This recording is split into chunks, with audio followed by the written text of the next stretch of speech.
Olá, meus queridos ouvintes, o Semana em 15 Minutos está no ar, para fazer aquela retrospectiva dos fatos que marcaram a semana, como por exemplo... Tribunal Regional de São Paulo considera a greve abusiva de Alckmin e decide cortar salário de professor. E você vai conferir ainda os jogadores convocados para os próximos jogos da seleção brasileira. Semana em 15 Minutos, a sua retrospectiva semanal, começa a partir de agora.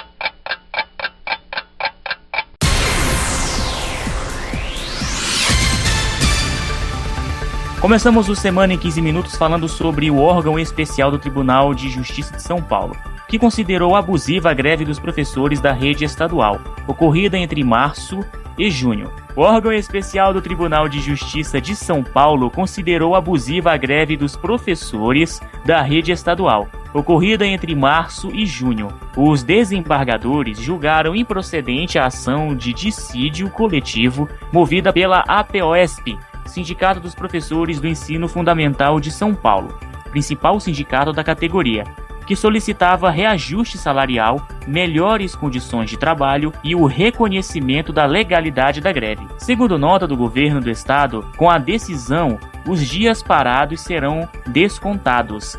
A obrigação do pagamento, entretanto, foi garantida em liminar do STF, Supremo Tribunal Federal, do dia 2 de julho.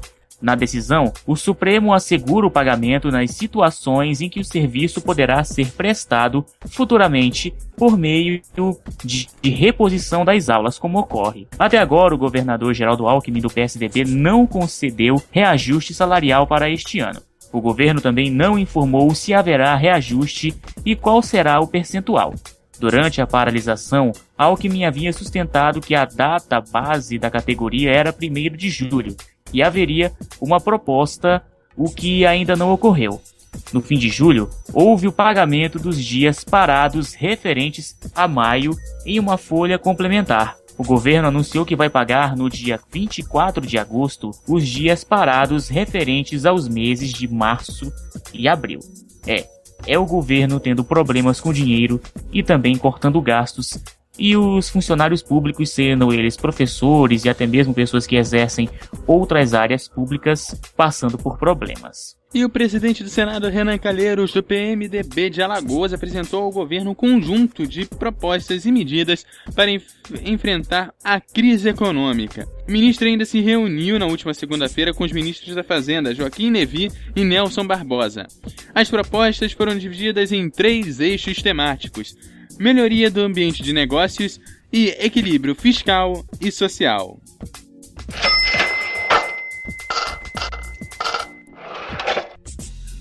O dólar fechou em queda 0,87% na última sexta-feira do dia 14, para 3.483 na venda. Tá bom para você, Eduardo? 3.483 na venda? Com isso, a moeda norte-americana encerra a semana com desvalorização de 0,71%, interrompendo uma sequência de 7 semanas seguidas de avanço.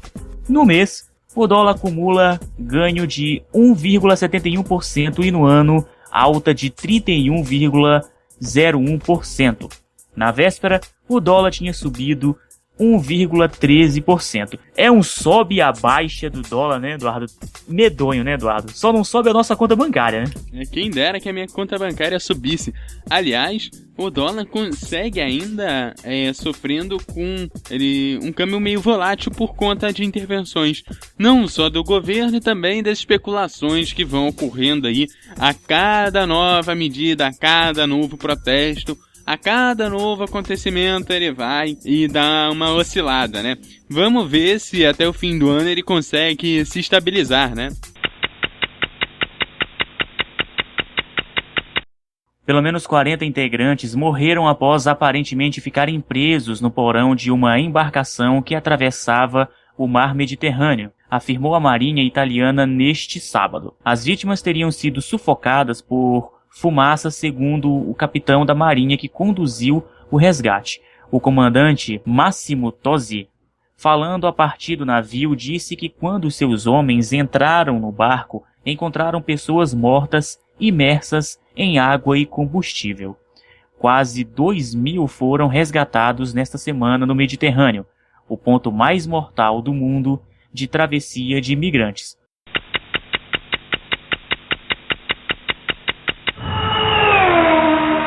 A Indy enviou um comunicado para a imprensa nesta sexta-feira, na qual confirma a saída de pista de Fontana do calendário 2016 da categoria. De acordo com a nota, foram exploradas diversas maneiras de seguir com a prova, inclusive com planos de mudança de data para que Fontana pudesse ser a grande final do campeonato. Porém, as negociações pararam os dois lados por conta de falta de um acerto para o horário de início da transmissão da prova, que não atrapalhasse a audiência na costa leste dos Estados Unidos. Mark Mullers, CEO da Human e responsável pela IndyCar e por Indianápolis, afirmou que houve um tremendo esforço para manter o Auto Clube Speedway no calendário e agradeceu seus organizadores pelo empenho. Chegamos a um acordo mútuo de que nossa inabilidade de encontrar uma data para o próximo ano não excluiu a possibilidades de conversas no futuro, afirmou. É o seguinte, Eduardo, é uma briga em que cada um puxa para o lado, né? Até os direitos de TV entram no meio, né?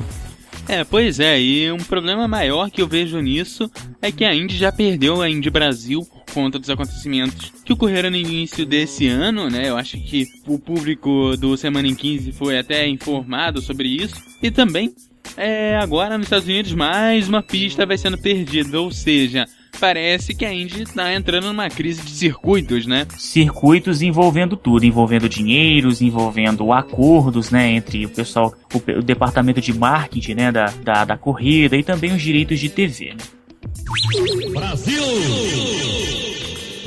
Emoção e recorde absoluto, o Brasil ultrapassou até as marcas alcançadas no Rio de Janeiro em 2007, quando foi anfitrião do evento. O resultado histórico foi impulsionado pela conquista de 16 medalhas na natação e 18 no atletismo, com brilho e união nas provas dominadas pelas velocistas cegas. Houve muita emoção no vôlei antes mesmo da final e motivo de alegria em dobro para Natália Maiara do tênis. Depois da chuva e ver o mascote Pache se arriscar com as raquetes, a jovem atleta sagrou-se campeã individual e foi escolhida para ser a porta-bandeira do Brasil na cerimônia de encerramento dos Jogos Pan-Americanos. E agora vamos ver como é que o Brasil ficou aí no quadro de medalhas, né? O Brasil fechou na liderança com 107 medalhas de ouro, 74 de prata e 74 de bronze, totalizando 255 medalhas. O Canadá veio logo atrás com 49 de ouro, 62 de prata, 54 de bronze e 165 no total. Os Estados Unidos ocupam a terceira colocação com 39 de ouro, 49 de prata e 39 de bronze e 132 medalhas.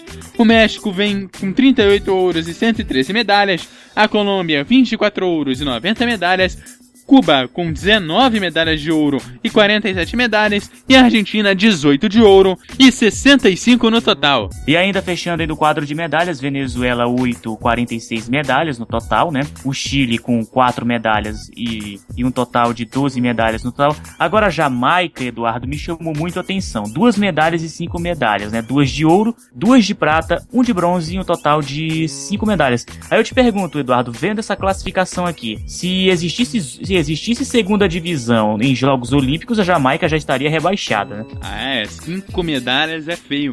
Nas Olimpíadas isso acontece com mais frequência, até devido ao número de países, né? Tem países que não conseguem classificação só para um ou dois esportes e acabam vencendo nesse esporte, né? Então é um pouco mais fácil a gente ver uma situação parecida com essa, o que não é tão comum assim nos Jogos Pan-Americanos. Agora, sabe o que mais me impressiona, Eduardo? É que nos Jogos Paraolímpicos, né? O Brasil está bem representado, por sinal, viu? O Brasil ocupando aí, fechando com chave de ouro na primeira colocação com 107 medalhas de ouro, num total de 255 medalhas, bem à frente aí do Canadá, bem à frente dos Estados Unidos, disparou mesmo no total de medalhas, né? Fizeram bonito nossos atletas paralímpicos, né? Eu acho que o pessoal que tem os membros todos completos, né? O pessoal que se diz bom, né? Bom em tudo, que não tem nenhuma deficiência nem física, muito menos visual, tem que aprender com esse pessoal aí da Paralimpíada, viu? E que, por sinal, são bem mais determinados do que nós, viu? É verdade, né? Dá pra observar aí, são 50 medalhas aí, né? Mais 50 medalhas de ouro de diferença. E 100, mais não, quase 100 medalhas aí no total de diferença aí do Brasil pro Canadá, que é o segundo colocado. Então mostra o quanto que a gente vem com força. Eu espero realmente que para as Olimpíadas e para as Paralimpíadas a gente venha com uma força, né, tão grande quanto a gente teve no PAN, né? Conseguindo uma terceira colocação no PAN. Espero que a gente fique ali entre os 5 primeiros nas Olimpíadas, e no Parapan ficando aí na liderança, que a gente consiga ali também beliscar ali vamos colocar assim, um lugar no pódio. Ah, com certeza. Então, de qualquer forma, parabéns aí aos nossos atletas paralímpicos que fecharam aí com chave de ouro na primeira colocação do quadro de medalhas, os Jogos Pan-Americanos de Toronto 2015. Agora vamos ao futebol. Futebol é arte. Futebol. Saiu a convocação do treinador Dunga para os próximos jogos amistosos da seleção brasileira, que serão contra Costa Rica e Estados Unidos, e com algumas novidades, como por exemplo Kaká e Hulk, e Neymar, apesar de suspenso por estar com cachumba, também por ser desfalque nas 2 primeiras partidas contra a Venezuela e Chile pelas eliminatórias, que vão acontecer nos dias 5 e 8 de setembro. E claro, Neymar foi mantido na lista. Vamos a listas, meus queridos. Vamos à lista das figuras que foram convocadas por Dunga. Atenção, vamos aos goleiros. Temos o Jefferson do Botafogo, Marcelo Grui do Grêmio, Alisson do Internacional. Laterais, Daniel Alves do Barcelona, Danilo do Real Madrid, Felipe Luiz do Atlético de Madrid e Douglas Santos do Atlético Mineiro. Zagueiros, Miranda da Internacional de Milão, Davi Luiz do PSG, Gabriel Paulista do Arsenal e Marquinhos do PSG. Volantes, Luiz Gustavo do Wolfsburg, Elias do Corinthians, Ramírez do Chelsea e Fernandinho do Manchester City. Meias, Oscar do Chelsea, Douglas Costa do Bayern de Munique, William do Chelsea, Lucas Lima do Santos e Kaká do Orlando. Atacantes, Neymar do Barcelona, Roberto Firmino do Liverpool, Lucas, que não havia sido convocado há algum tempo, do PSG também foi chamado, e também o Hulk do Zenit, fechando aí a lista dos convocados para a seleção brasileira. O público questionou muito a volta do Kaká. Quer dizer, alguns gostaram, né, da volta do Kaká, acharam que vai dar um upgrade no time, né, vai dar um gás a mais no time do Brasil, né, que anseia não só por jogadores jovens, como também por experiência. E não para por aí, né, Eduardo, em relação a convocações de jogadores? Não para não, olha só. Um dia depois de anunciar a lista da seleção brasileira principal, o Dunga divulgou a convocação para o time olímpico para um duelo contra a França no dia 8 de setembro. Em parceria com Rogério Micali e o auxiliar Andrei Lopes, o comandante de seleção canarinha chamou 12 jogadores que atuam no Campeonato Brasileiro, além de atletas que já se destacaram no futebol europeu. Olha só, nos goleiros, Ederson do Benfica e Jean do Bahia, como zagueiros, Lucão de São Paulo, Marlon do Fluminense, Wallace do Mônaco e Rodrigo Eri do Milan. Os laterais, Fabinho do Mônaco, Maicon do Livorno, Wendel do Bayer Leverkusen,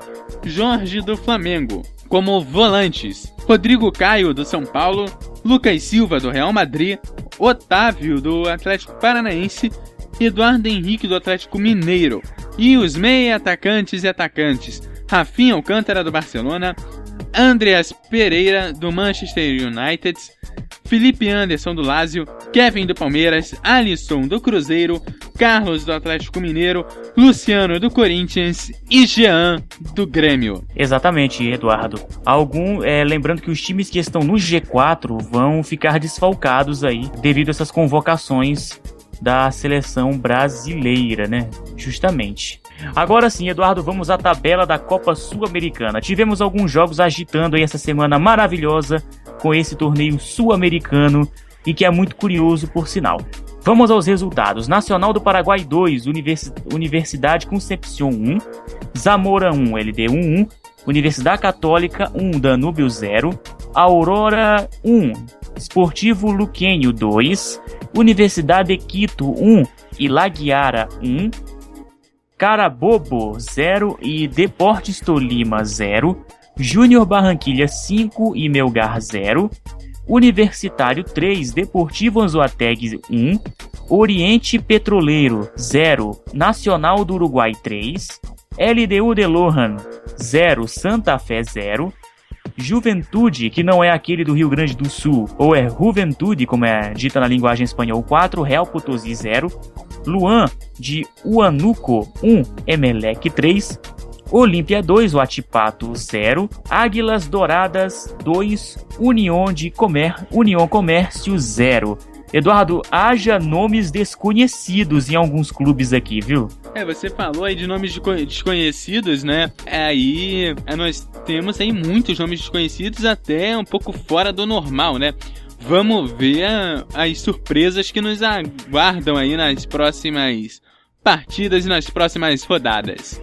É verdade, viu? Que os brasileiros que se cuidem, viu? Os brasileiros que estão aí na Copa Sul-Americana. Ok, no Campeonato Brasileiro, olha só, vários jogos bacanas aí pelo Campeonato Brasileiro, quase aí fechando o primeiro turno aí, né? O Flamengo venceu o Atlético Paranaense por 3-2, o Curitiba venceu o Palmeiras por 2-1, o Santos venceu o Vasco por 1-0, o Vasco que tá na lanterna.